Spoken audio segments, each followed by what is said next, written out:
अजी जाने दीजिए ना, आप तो कहीं जाने भी नहीं देते हैं। 2 ही घंटे की तो बात है, फिर तो वापस आ ही जाऊंगी। एक ही बात को तुम रट लगाई हुई है, जाना है जाना। तुमको मना कर दिया एक बार तो तुमको समझ में नहीं आ रहा।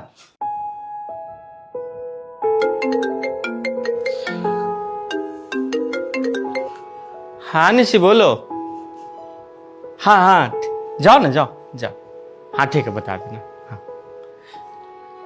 अरे रामू, तुम अपनी बीवी से इतना डरते क्यों हो?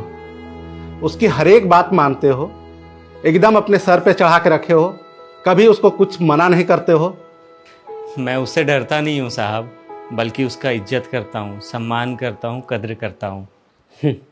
ऐसा क्या है उसमें इतने सर पर चढ़ा रखे हो? न शकल है न पढ़ी लिखी है। इतना भाव नहीं देना चाहिए इन लोगों को। मुझे इस बात से कोई फर्क नहीं पड़ता साहब कि वो कैसी है। मुझे तो इस दुनिया में सबसे प्यारा रिश्ता उसी का लगता है। ओह अच्छा, जोरू के गुलाम। और तुम्हारे लिए रिश्ते नाते कोई मायने नहीं रखते हैं? साहब जी, माँ बाप कोई रिश्तेदार नहीं होते हैं, बल्कि वो भगवान होते हैं। उनसे हम लोग रिश्ता नहीं निभाते हैं, उनकी पूजा करते हैं। भाई बहन के रिश्ते भी जन्मजात होते हैं। दोस्ती का रिश्ता भी मतलब का होता है। आपका और मेरा भी रिश्ता सिर्फ ज़रूरत और पैसों का है। पर पत्नी बिना किसी करीबी रिश्ते के होते हुए भी हमेशा के लिए हमारी हो जाती है। अपना सब कुछ पीछे छोड़ करके, घर द्वार, रिश्ते नाते, सब कुछ। वो हमारे सुख दुख की अर्धांगिनी बन जाती है, सहभागी बन जाती है आखिरी सांसों तक। साहब जी, पत्नी कोई अकेला रिश्ता नहीं है, बल्कि रिश्तों का भंडार है। जब वो हमारी सेवा करती है, हमारी देखभाल करती है, ख्याल रखती है, हमसे दुलार करती है, प्यार करती है, तो बिल्कुल एक माँ जैसी होती है। जब वो हमें इस ज़माने के उतार चढ़ाव से आगाह करती है, और जब मैं उसके हाथों में अपनी सारी कमाई रख देता हूँ इस भरोसे के साथ कि वो मेरे घर को बहुत अच्छे से चलाएगी, तो वो बिल्कुल एक पिता के जैसी होती है।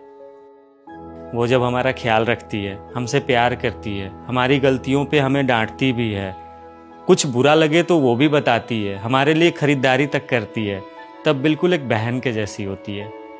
जब हमसे नई नई फरमाइश करती है, नखरे करती है, रूठती है, अपनी बात मनवाने के लिए जिद करती है, तो बिल्कुल एक बेटी के जैसी होती है।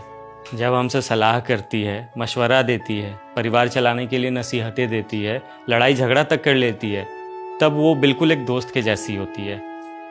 जब वो सारे घर की लेन देन, खरीदारी, घर चलाने की जिम्मेदारी उठाती है, तो बिल्कुल एक मालकिन की जैसी होती है।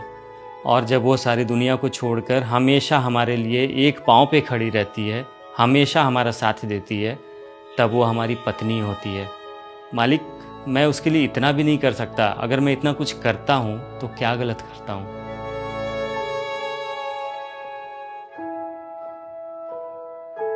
मालिक, पति पत्नी का रिश्ता बड़ा ही नाजुक होता है।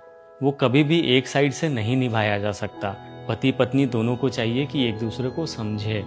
अगर कोई पत्नी आपकी इज्जत करती है, आपकी हर बात मानती है, तो वो आपकी गुलाम नहीं है, बल्कि वो आपको खोना नहीं चाहती है, आपके साथ हमेशा रहना चाहती है, आपको दिलो जान से प्यार करती है। इसलिए ऐसे में हर पति को चाहिए कि अगर पत्नी को अर्धांगिनी कहा गया है, तो उसे अर्धांगिनी का दर्जा मिलना भी चाहिए। दुनिया का सबसे प्यारा रिश्ता पति पत्नी का होता है। बस इसे ईगो में आकर के नहीं, बल्कि एक दूसरे को समझकर समझदारी से निभाना चाहिए। तभी एक मकान घर रहेगा। एक औरत के चेहरे के सारे रंग मर्द की वजह से ही आते हैं, फिर चाहे वो खुशी के हों या गम के।